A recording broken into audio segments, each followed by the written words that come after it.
अगर कोई डॉक्टर आपकी जान बचाता है तो क्या आप उसे मार दोगे? इतिहास में ऐसी एक घटना हुई है जिसे सुनकर आपके भी रोंगटे खड़े हो जाएंगे। आखिर वह ऐसी कौन सी वजह थी जिस कारण नालंदा यूनिवर्सिटी को जलाया गया?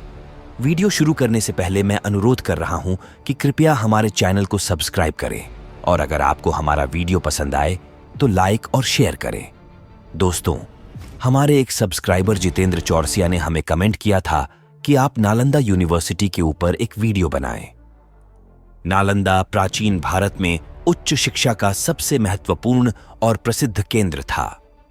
बौद्ध काल में भारत शिक्षा का केंद्र था। इस विश्वविद्यालय की स्थापना गुप्त शासक कुमारगुप्त ने की थी। 9वीं शताब्दी से 12वीं शताब्दी तक इस विश्वविद्यालय को अंतर्राष्ट्रीय ख्याति प्राप्त थी। यहां इतनी किताबें रखी थीं कि जिन्हें गिन पाना आसान नहीं था। हर विषय की किताबें इस विश्वविद्यालय में मौजूद थीं।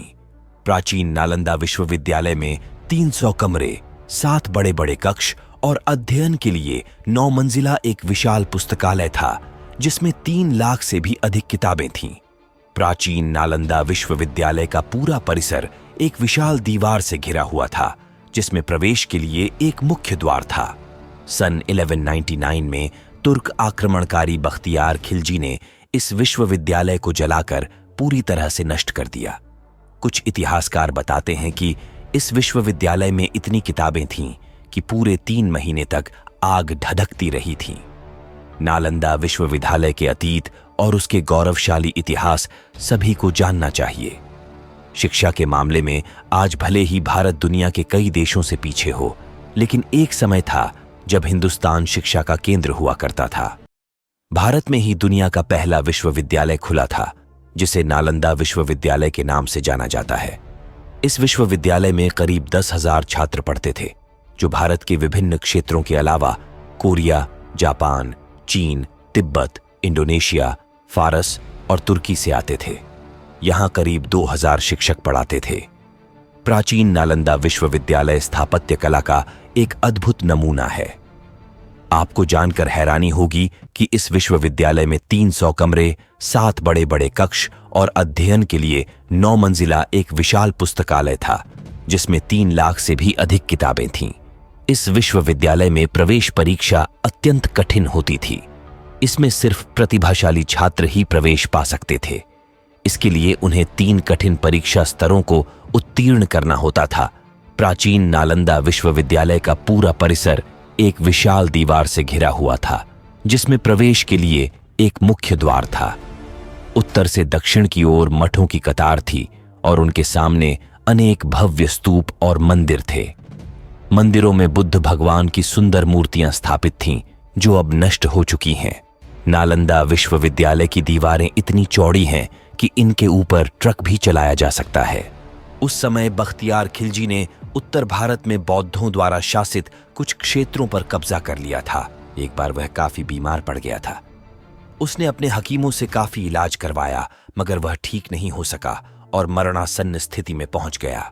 तभी किसी ने उसको सलाह दी कि वह नालंदा विश्वविद्यालय के आयुर्वेद विभाग के प्रमुख आचार्य राहुल श्रीभद्र को दिखाए और इलाज करवाए, परंतु खिलजी इसके लिए तैयार नहीं था। उसे अपने हकीमों पर ज्यादा भरोसा था।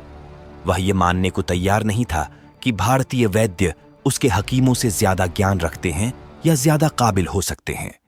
लेकिन अपनी जान बचाने के लिए उसको नालंदा विश्वविद्यालय के आयुर्वेद विभाग के प्रमुख आचार्य राहुल श्रीभद्र को बुलवाना पड़ा। फिर बख्तियार खिलजी ने वैद्यराज के सामने एक अजीब सी शर्त रखी और कहा कि मैं उनके द्वारा दी गई किसी भी प्रकार की दवा नहीं खाऊंगा, बिना दवा के वो उसको ठीक करें। वैद्यराज ने सोचकर उसकी शर्त मान ली और कुछ दिनों के बाद वो खिलजी के पास एक कुरान लेकर पहुंचे और कहा कि इस कुरान की पृष्ठ संख्या इतने से इतने तक पढ़ लीजिए, ठीक हो जाएंगे। बख्तियार खिलजी ने वैद्यराज के बताए अनुसार कुरान को पढ़ा और ठीक हो गया था।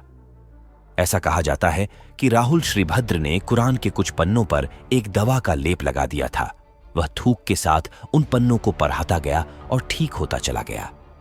खिलजी इस तथ्य से परेशान रहने लगा कि एक भारतीय विद्वान और शिक्षक को उनके हकीमों से ज्यादा ज्ञान था। फिर उसने देश से ज्ञान, बौद्ध धर्म और आयुर्वेद की जड़ों को नष्ट करने का फैसला किया।